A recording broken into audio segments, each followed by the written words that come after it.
Welcome to ISL-enabled Virtual Lab of CSIR. Conserving the Rocky Deccan? Does that surprise you? Well then, let's go to the dry scrub forests on the hillocks of Deccan, home to many little forms of life that are in grave danger. Let's see why and how we can protect them. The Deccan region in the west and south India is an ecosystem made of large rocks. These rocks are millions of years old. There are stunted bushes among these rocks instead of tall green trees. And so, people often mistake this ecosystem to be a barren land and do not consider it worth conserving. They couldn't be more wrong. This area contains a lot of life in the moist patches under the rocks, including a plethora of mosses, ferns, insects and reptiles. The hillocks house slender loris, tree shrew, golden gecko, white napetit, painted spurfowl, the endemic cycads and possibly even the enigmatic Jordan's courser. In the ficus trees that grow here live many varieties of birds. But these life forms of Deccan are not as well known as the granite available in this region. This area is heavily mined for granite, which is destroying the habitat. To add to this, climate change is affecting the temperatures and rainfall patterns here. Together, these are bound to affect the health of the many life forms in the Deccan. So, there is an urgent need to identify a flagship species which can be used to monitor the health of this entire area and help conserve it. What are flagship species and how do they help in conservation? Flagship species are iconic for a region, often attractive, looking to catch people's attention.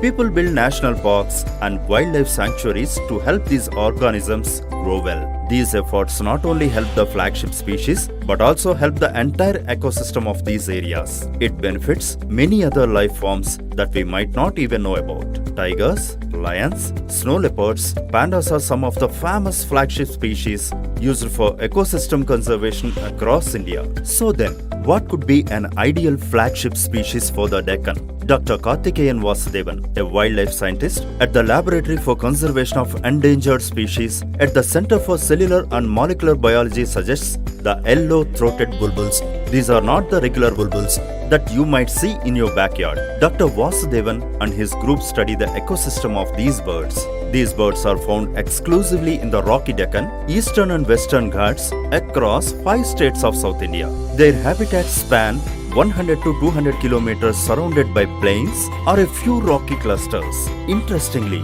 yellow-throated bulbuls are found only on the hilly slopes and not sighted in the treeless plains interspersed among these slopes. Studies by Dr. Vasudevan's group show that yellow-throated bulbuls in different regions of South India have a lot of diversity in their genetic makeup. In order for this diversity to come about, yellow-throated bulbuls would have had to fly from one slope to another across the plains to mate. Their studies thus suggested that even though the slopes are the most preferred habitat for the yellow-throated bulbuls, the plains are equally important for their movement and healthy population. Dr. Vasudevan says, in order to monitor health of the Deccan ecosystem, we should monitor the numbers of yellow-throated bulbuls, especially of the adult populations and their genetic diversity over the coming years. So long as there is diversity in their genes, it means that the yellow-throated bulbuls of different regions are able to mate with each other. This in turn means that the slopes and plains of the Deccan are livable enough for not only the yellow-throated bulbuls but also the plethora of other life forms in the Deccan without actively monitoring them.